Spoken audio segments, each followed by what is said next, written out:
Mame ma akwa aba emra Adom TV. Dwumadie we ye Nkuranhyensem re.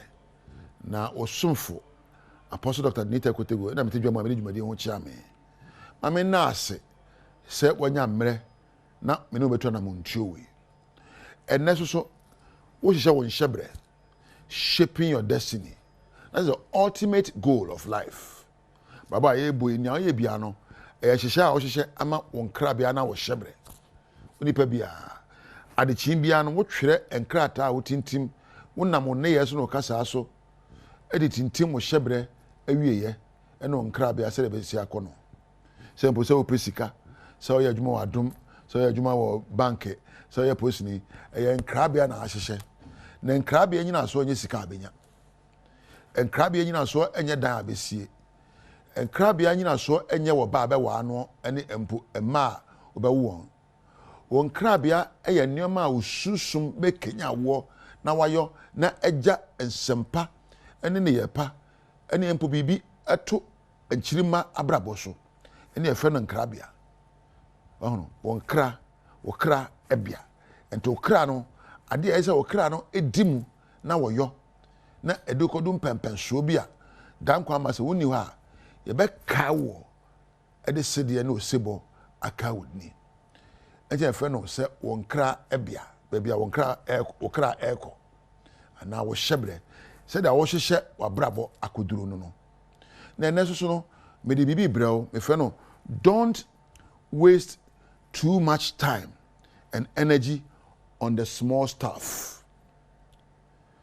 Men say emre ni wa hoodene wadwene e wo nneoma se be emfata so. There are many things that may sound good, but you have to say no to them. Oh, you may be I say yo, fine, and then the amromu ya hobeto finiye. Don't waste too much time on the small stuff. Joseph, oba ho feni eyi ne hu agyina nanim, krache, woni menyo prache, hwe nufu oni o. Kagana ni abrantie ya wakonko asum ni ayi nufu ante se oba nso no ho fe no kura mi hia oba no 10 gram kokko nufu se boho nie ka onyanka ka Joseph ayina no okonom. But Joseph didn't waste his life on the small stuff. He was focused on the big picture of his life. Onim de na nim enti wankope nufu anom abrantie reba wo tie mi amurumu aho kire enkire se kwa nneoma bi akeke ono na Joseph ne ho akire de na wafia owonko asum anka se be oni oba na yefan anka de na obedie anka che but wanhwe amurumu aho to ne anigye ohwe dan kwa ma de na ne tua nya ne hyebre eko ena obo ne nkrabia ho ban anyo ne so oyo amurumu anigye tena bia wo fa kwantia na ne musua ma empani se wo fiti frɛ kopɛ eto osia moja na eba ti gya se wo de amurumu ana wo pa anigye na wo ye nia hwɛ obi wo se me ne nye me kopensa eya amurumu anigye no obi wo se me ne nye me nya bo ebi a amurumu anigye obi ana ne nye kopɛ ga bi saa bo ne ga na akofa no ensem wo akire wo ti ase sansa na wonom no amurumu anigye na ensem wo akire. In every life decision you make, your decisions come with consequences.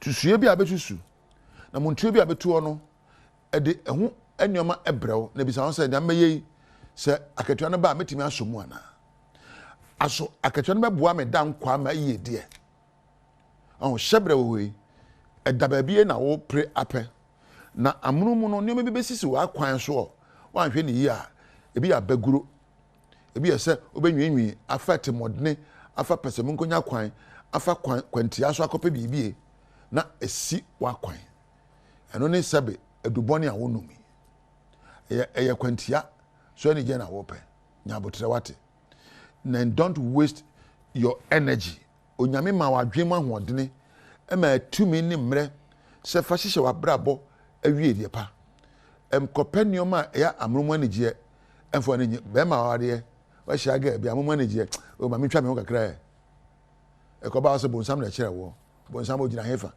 bonsam ne wadwene a wodwene wonyame ne bonsam onte ba bia ene adwene a wodwene. Every day you be faced with challenges that are both bad in nature. You face with changes and obstacles and setbacks. There's no sense in worrying about them. Just ask yourself, what do I need to forgo? And what do I need to learn?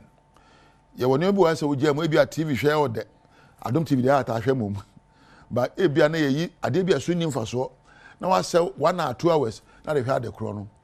Me was 1 or 2 hours, but to be a share BB or internet no so.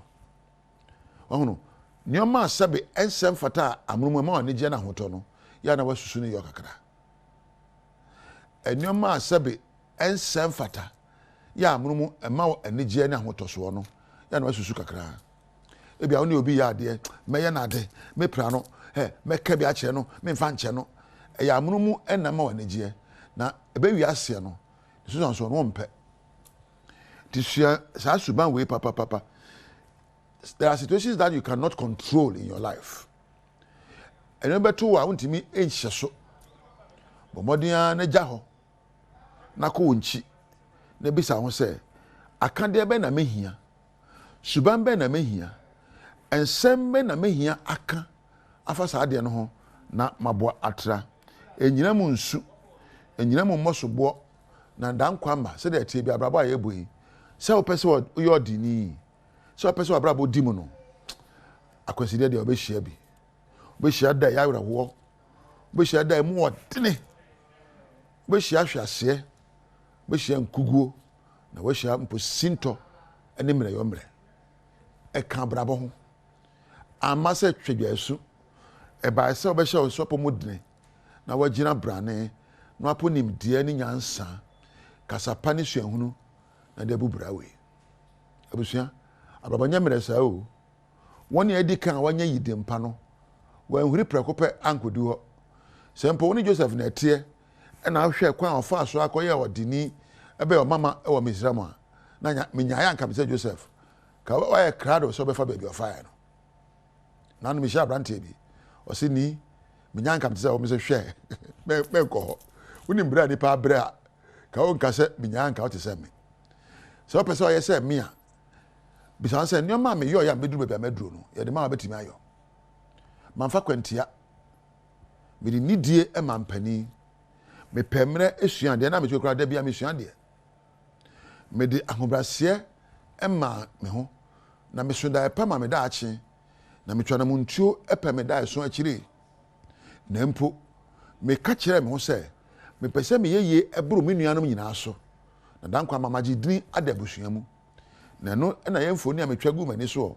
na ne amesua ne do be me akwa ama obi fie esom nipa no enne ma ne yefra me kofi woni nim da se me onyansani me soom kosi se da ba ko hu TV so otuka ba eyewa se ye wo nyina wo ya akwa ma yen na obi bi a wo yo me se akwa hase na odehye wi ye no me ya akwa ma wo ba na mo ne so de me odehye enti nkwa sum ne bi suan de firi wagya ho suan de firi mu fi ho na me de bo me ho ban de ameyo ma fiti prekopa metra ba meti e ho brase tu ho ache wodi na meka na so because me bi me ya dwuma ba bi ne ntua meka ma mpusu miti me ya dwuma se me ya no na unim se me etu edi kan no ya ma me 50 Ghana cedis me dimini be she ma me ya tua meka o me bose na empo me namfo nwa ase ma me mpempem me ne so ketwa na de ma me no na me prekomanim eye adwumadene ekosi mra me gi me dini adwuma na me yo ne mpo de me nya ho mfaso eye din a me gi ye no na me nya so mfaso ene me ne tuwache se me ye adwumadene osompa empo man tie me widie mu ampe amruma konode na me gina nsohwa no ebunkam so na me ye de se fata se ka me ye popular na ka me no nsa na yanko eye me wie ye no obunsam bia ni wiase ka mpese yankopon bi nti osoro ba bi obunsam no te wadwen pono so ɛna onyame so woma ne kwan a bɛtena wadwempa so onyame su ɛyɛ adwempa bonsam su ɛyɛ adwemfi sɛm na yi baako nnɛ wawadeɛ mu osikasɛm mu osuban ne wɔ ne yɛ nyina mu ɔbonsam ɛnyɛ obi a ɔwɔ ntaman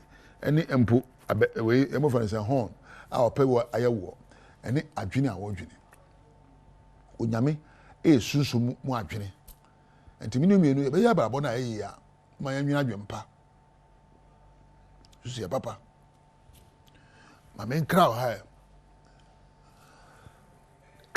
na menna wase sɛ wanya mmara hwɛ meɛ moma menna Nana Hema Asanto ase ɛna agya wɛkampɛdu ase ɛwɔ production room na menna Frank ɛna Prince ne Christopher ase wa wonya mmara hwɛ me deɛ wo no nyame ɛntina